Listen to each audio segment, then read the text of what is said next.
Então, o Caminhos é provavelmente a primeira coisa que vem à mente quando você começa a falar sobre clustering, e é um método que tem sido bastante aplicado, tanto na academia quanto na indústria, e obviamente que tem motivos para isso, né? Então, um dos primeiros motivos é a simplicidade do caminho. Então, é um algoritmo bem simples, que é fácil de ser implementado e é fácil de ser entendido. Então, não tem nada muito complicado com relação ao caminhos, e é um método que ele é mais apropriado para você aplicar com... não é que ele seja mais apropriado, é que ele é mais eficiente quando você tem conjuntos grandes de dados. Então, ele é mais escalável do que métodos como o DBSCAN, por exemplo.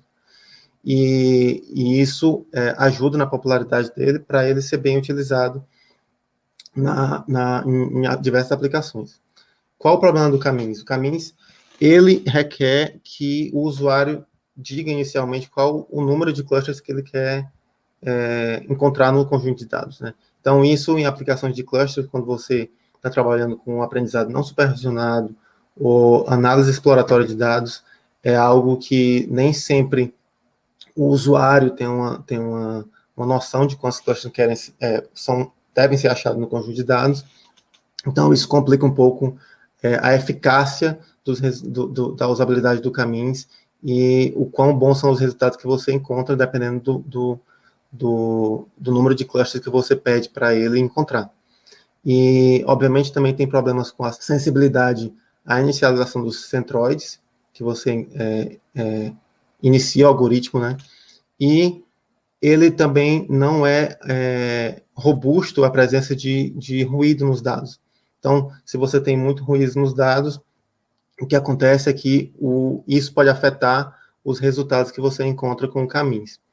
E pela definição teórica do Caminhos, o que acontece é que ele é muito mais apropriado quando os clusters no seu conjunto de dados ele tem um formato esférico, certo? Então, se você tiver cluster de formato arbitrário, ele provavelmente vai encontrar algo que não é correspondente aos clusters que você tem no seu conjunto.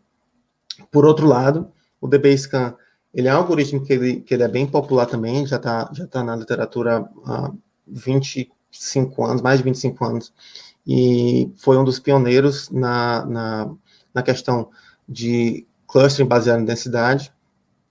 E um dos motivos também por ele ser popular é a simplicidade, que é um algoritmo relativamente fácil de ser implementado, e a noção de densidade definida pelo DBSCAN, ela também é bem intuitiva, né? Então, você tem 2 parâmetros que definem o quão denso um ponto deve ser para ele ser um ponto que está acima do limite de densidade definido. E ele não requer nenhuma premissa com relação ao número de clusters no conjunto de dados, né? Então, você tem aí um conjunto que você não sabe nada sobre ele, e quando você aplica o DBSCAN, você precisa setar esses 2 parâmetros, mas você não precisa falar quantos clusters você quer retirar do conjunto de dados. E pelo fato dele ser baseado em densidade, é um algoritmo que ele consegue lidar bem com cluster de formato arbitrário e com a presença de ruído nos dados. Então, esse tipo de coisa faz esse algoritmo ser mais atrativo para aplicações em gerais de clusterização e de análise exploratória de dados.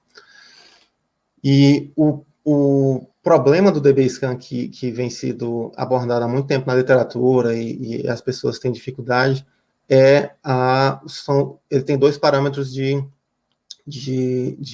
inicialização. Então, você tem que encontrar uma configuração de parâmetros que são esses 2 aqui, epsilon e min points, que definem a densidade dos clusters que você quer encontrar, e você tem que setar esses parâmetros inicialmente para poder achar os seus clusters. Então, esse é a principal desvantagem do DBSCAN.